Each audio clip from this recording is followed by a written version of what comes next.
Hai semuanya, gimana kabar kalian? Jadi balik lagi di Antegration Channel. Ini adalah segmen analisa pagi. Seperti biasa, aku mau update untuk pergerakan dari market Bitcoin.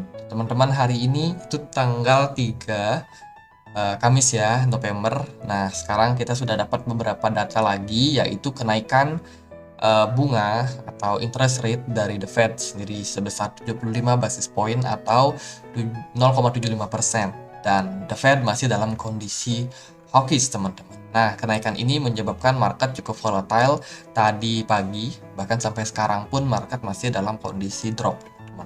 Jadi apa sih yang mereka bahas? Jadi salah satunya itu adalah bagaimana data pengangguran yang mereka pikir itu masih cukup rendah ya, dan juga inflasi yang masih terus naik, teman-teman. Jadi ini berimbas karena efek pandemi kemarin dan juga kelangkaan food and energy price.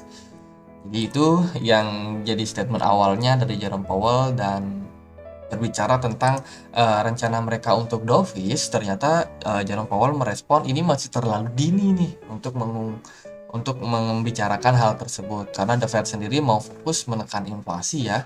Jadi mereka sendiri juga masih berpeluang untuk menaikkan suku bunga di bulan depan. Poinnya yang kita harus pahami bahwa mereka masih berpotensi buat naikin 25 basis point atau 50 basis point, dan ini pun juga masih bisa dibilang berubah kalau mana data-data dari seperti CPI, data pengangguran, kemudian energi mereka itu juga masih dalam kondisi yang tinggi. Mungkin juga akan berpengaruh sama keputusan The Fed ke depan. Tapi yang paling pasti The Fed pengen itu inflasi ditekan seminimal mungkin 2%, teman-teman. Dan ini bisa dibilang menjadi ya sebuah sentimen yang cukup negatif untuk malam hari ini. Oke, itu yang poin-poin pentingnya. Dan kalau kita masuk lagi ke kalender ekonomi di investing.com, ya kita bisa temukan beberapa event-event yang mungkin akan berpengaruh terhadap pergerakan dari The Fed untuk hari ini, tanggal 3 ya, hari Kamis ya. Kita sudah dapat pernyataan dari FOMC, kemudian tingkat inflasi. So, jadi tingkat suku bunga di Amerika Serikat sekarang adalah 4%. Ini merupakan rate yang cukup tinggi. Jadi sudah sesuai dengan ekspektasi market, dan nanti kita akan dapat pidato dari Gubernur European Central Bank. Kemudian juga ada PMI dari Inggris ya. Terus kalau dari Amerika sendiri ada klaim pengangguran awal. Ya hari ini nggak bakalan terlalu gimana-gimana lah, teman-teman. Paling yang terlalu berpengaruh adalah dari pound sterling terhadap USD. Cuma kalau dari segi pergerakan market sepertinya bakalan ya berjalan biasa-biasa aja. Kita akan langsung masuk ke pembahasan dari Bitcoin. Nah, Bitcoin di perdagangan hari ini ada di kisaran 20,1 ribu dolar. Dan Bitcoin sendiri mengalami drop cukup signifikan tadi malam setelah pembacaan dari tingkat suku bunga dari Jerome Powell ya, dan juga bagaimana Jerome Powell menanggapi hal-hal atau isu-isu yang masih hangat saat ini. Jadi pada intinya The Fed masih bakal hawkish. The Fed masih berpeluang buat naikin suku bunga di bulan depan, dan untuk rencana dovish mereka tentunya akan sangat pertimbangkan tergantung dengan kondisi market. Jadi kita harus tunggu dulu nih market sampai pengap-pengap, sampai ada news bahwa wah ini krisis, ini banyak pengangguran, terus harga-harga kebutuhan tinggi. Jadilah di sana mungkin baru kita bisa menemukan indikasi bahwa The Fed siap untuk melambatkan kenaikan suku bunga sampai akhirnya membuat keputusan untuk quantitative easing. Nah, kalau dari segi pergerakan, so far penurunan yang terjadi cukup diikuti dengan volume perdagangan yang cukup tinggi. Jadi Bitcoin di perdagangan kemarin, ini aku, ini. Jadi kalau kita lihat sih dari segi penurunan kemarin itu turun cukup ya nggak terlalu dalam juga ya, 2,5% untuk Bitcoin. Dan kalau kita lihat dari indeks dolar, ternyata indeks dolar mengalami penguatan ya. Bahkan sekarang menurut saya pribadi indeks dolar ini berpeluang untuk membentuk pola bullish pennant. Mungkin ini bisa dibilang bullish pennant atau falling wedge juga. Jadi pergerakannya cenderung turun tapi dia agak sideways. Dan kita akan melihat momentum di mana nanti ini bisa aja breakout lagi, teman-teman, dari kisaran 112 Kalau ini breakout maka akan nge-lead untuk indeks dolar kembali terbang tinggi sampai kisaran 19 atau di 20 ya, 120 atau 119. Jadi peluangnya masih sangat tinggi untuk indeks dolar kembali menguat, tapi tentunya harus didukung juga dari sentimen-sentimen makroekonominya. Itu indeks dolar cukup menguat tadi malam. Kemudian juga dari ini emas ya, emas masih cenderung melemah. Jadi dia bergerak di dalam sebuah descending channel, masih cenderung melemah. S&P 500 kena tekan cukup signifikan tadi malam teman-teman. Saat ini ada di poin 3759. Dan ya baru kemarin kita membahas soal potensi dari S&P 500 yang membentuk double bottom, dan sekarang sudah diinvalidate karena dia breakdown dari level support 3800 something. Jadi artinya adalah masih bakalan mengalami tekanan jual untuk S&P 500-nya. Terus dari Bitcoin sendiri ternyata kena trigger juga kemarin.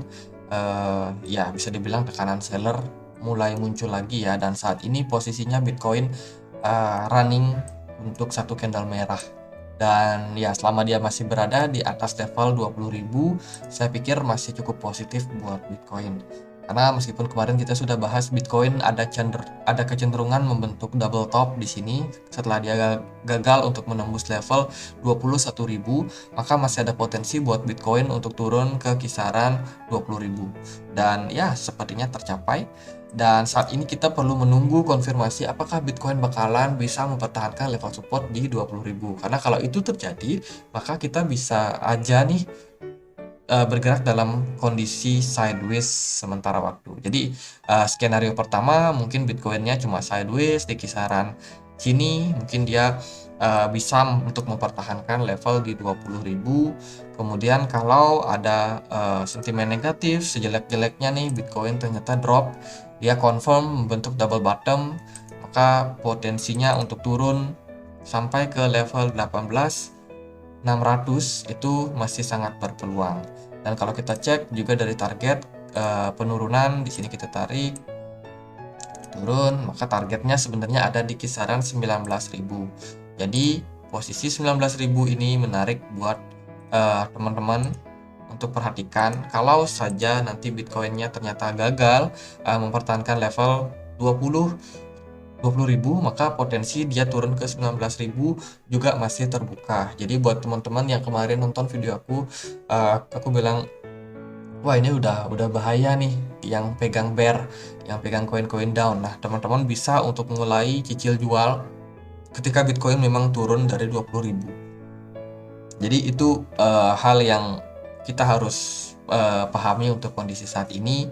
Terus juga dari segi indikator loken kita bisa lihat smart money turun drastis, menyambut juga tadi ya sebuah event dari Jerome Powell. Kemudian dari volume perdagangan juga cukup tinggi, bandingan yang terjadi saat ini cukup tinggi. Cuman kita masih harus menunggu seperti apa respon dari market. Apakah market bakalan panik nih di market, banyak yang buang barang, seller mendominasi, market turun drop cukup signifikan. Kita bisa cek mungkin di Fear and Greed Index ya. Kita akan temukan seperti apa kondisi market untuk saat ini. Oke, kita kemarin dapat dalam kondisi fear 30.30. Mungkin hari ini kita bisa berpeluang buat closing extreme fear mungkin ya setelah the Fed speech tadi. Cuman kita harus lihat juga seperti apa respon dari market, karena belakangan ini teman-teman kita lihat Bitcoin ini agak strong ya pergerakannya. Jadi untuk turunnya aja Bitcoin ini susah nih. Jadi setelah kemarin kita dapat closing di time frame monthly cukup positif, kemudian weekly cukup positif, dan hari ini sepertinya di time frame daily itu nggak terlalu positif. Jadi wajar untuk koreksi wajar bisa terjadi pada Bitcoin. Memang kita harus tetap waspada. Jadi level support ini di 20.000 saat ini menjadi level support terdekat untuk Bitcoin. Kalau dia drop maka potensi ke 19.000, 18.600 masih sangat berpeluang. Kemudian untuk resistance level adalah di 20,6 ribu dolar. Itu untuk pergerakan dari Bitcoin menurut saya masih bakalan drop, masih bakalan koreksi, cuman masih ada potensi juga kalau level 20 ribunya bisa dipertahankan, maka Bitcoin bisa sideways. Oke, mungkin sekian aja untuk pembahasan kali ini, semoga bisa bermanfaat. Dan kalau kalian punya pertanyaan lain, punya koin lain untuk dianalisa, boleh langsung tulis di kolom komentar. Kita juga punya komunitas diskusi, buat teman-teman yang mau join boleh join, linknya bisa temukan di kolom deskripsi. Oke, sekian aja akhir kata, saya Andre, makasih.